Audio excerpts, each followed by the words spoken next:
حامدا ومصليا ومسلما اما بعد بزرگان محترم الحمدللہ 7واں پارہ آج ہم نے مکمل کر لیا ہے۔ اس پارے کے ابتدائی حصے میں اللہ تعالیٰ نے حضرت عیسیٰ علیہ السلام کے ماننے والوں کی چند خوبیوں کو ذکر کیا ہے۔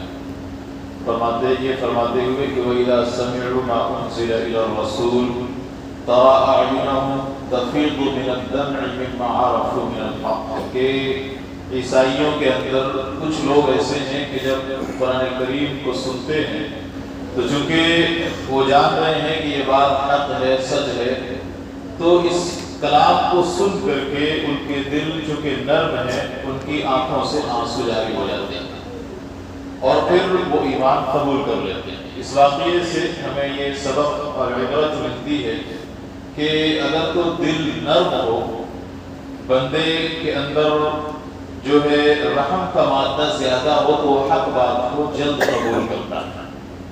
یہ واقعہ ہمیں اس جانب اشارہ کرتا ہے۔ دوسری بات اور دوسرا واقعہ اللہ تعالیٰ نے بلکہ یوں کہہ لیجیے کہ ایک عقیدے کو اللہ تعالیٰ نے رد کیا ہے۔ مشرکین کے اندر بہت سے عقائد تھے، ان میں سے ایک غلط عقیدہ یہ تھا کہ وہ چند ایک جانوروں کو اپنی مرضی سے جب چاہتے حرام کر دیتے اور جب چاہتے حلال کر دیتے۔ اللہ تعالیٰ نے اس کی بھی تردید فرمائی ہے۔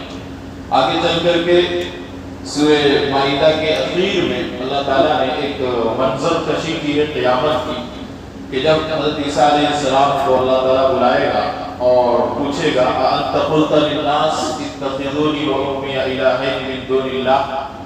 آج آپ دیکھیں تو سب سے زیادہ تعداد عیسائیوں کی ہے، اور عیسائیوں میں وہ لوگ ہیں جو عیسیٰ علیہ السلام کو یا تو اللہ مانتے ہیں یا اللہ کا بیٹا مانتے ہیں۔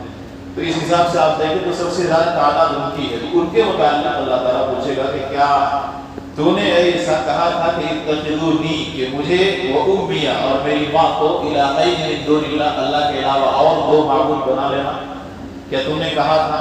حالانکہ اللہ جان رہا ہے، لیکن دراصل بتلانا یہ مقصود ہے کہ دیکھو قیامت میں یہ ساری باتیں پیش آنے والی ہیں۔ اگر تو تم نے قرآن کا مطالعہ کر لیا اور اس غلط عقیدے کے اندر پڑے ہوئے ہو تو پھر تم باز آ جاؤ، اس عقیدے سے توبہ کرو۔ یہ اصل بتلانا اور تنبیہ کرنا مقصود ہے۔ تو عیسیٰ علیہ السلام جب یہ بات سنیں گے، مفسرین یہ کہتے ہیں کہ ان پر لرزہ طاری ہوگی اور انتہا سے زیادہ جو ہے وہ گھبرائے ہوئے ہوں گے۔ عیسیٰ علیہ السلام عرض کریں گے کہ یا اللہ سبحانک، آپ کی ذات پاک ہے، میں کیسے ایسی بات کر سکتا ہوں کہ جس کے بارے میں مجھے معلوم ہے کہ یہ غلط ہے، میں نے یہ بات کبھی نہیں کہی۔ ان کنت قلت، یا اللہ اگر میں نے یہ بات کہی ہو فقط علمت، تو آپ کے علم میں ہے یہ بات، آپ جانتے کہ میں نے نہیں کہی۔ تعلم ما فی نفسی ولا اعلم ما فی نفسک انک انت علام الغیوب، ایک مکالمہ ہوگا۔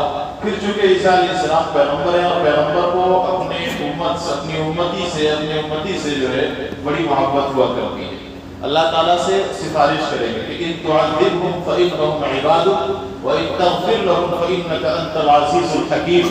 یا اللہ اگر آپ ان کو عذاب دینا چاہیں، چونکہ انہوں نے بہت بڑا گناہ کیا ہے، انہوں نے معبود بنا رکھے، آپ عذاب دینا چاہیں آپ دے سکتے ہیں، آپ کے بندے ہیں، آپ کے اختیار میں ہیں، لیکن اگر آپ معاف کرنا چاہیں تو یا اللہ آپ بڑے غفور الرحیم ہیں، بڑی مغفرت کرنے والے ہیں، رحم کرنے والے۔ اس واقعے سے یہ معلوم ہوتا ہے کہ ایک پیغمبر جو یہ دیکھ رہا ہے کہ ہماری امت جو ہے وہ بہت بڑے جرم کا ارتکاب کر چکی ہے، لیکن پھر بھی اللہ کی رحمت کے سامنے جو ہے ہاتھ پھیلائے ہوئے ہیں، اس سے معلوم ہوتا ہے کہ ایک پیغمبر کے دل میں امتیوں کی محبت کتنی ہوتی ہے۔ تو اسی محبت کے واسطے سے ہمارے اوپر یہ فریضہ عائد ہوتا ہے کہ ہم اپنے نبی صلی اللہ علیہ وسلم کی ہر باتوں پر عمل کریں کہ جب نبی صلی اللہ علیہ وسلم اس قدر محبت فرماتے ہیں، عیسیٰ علیہ السلام سے کہیں زیادہ آپ کی محبت ہے، کل قیامت میں سارے انبیاء بھول جائیں گے، تفصیل کا موقع نہیں، لیکن نبی صلی اللہ علیہ وسلم اپنی امتیوں کو نہیں بھولیں گے۔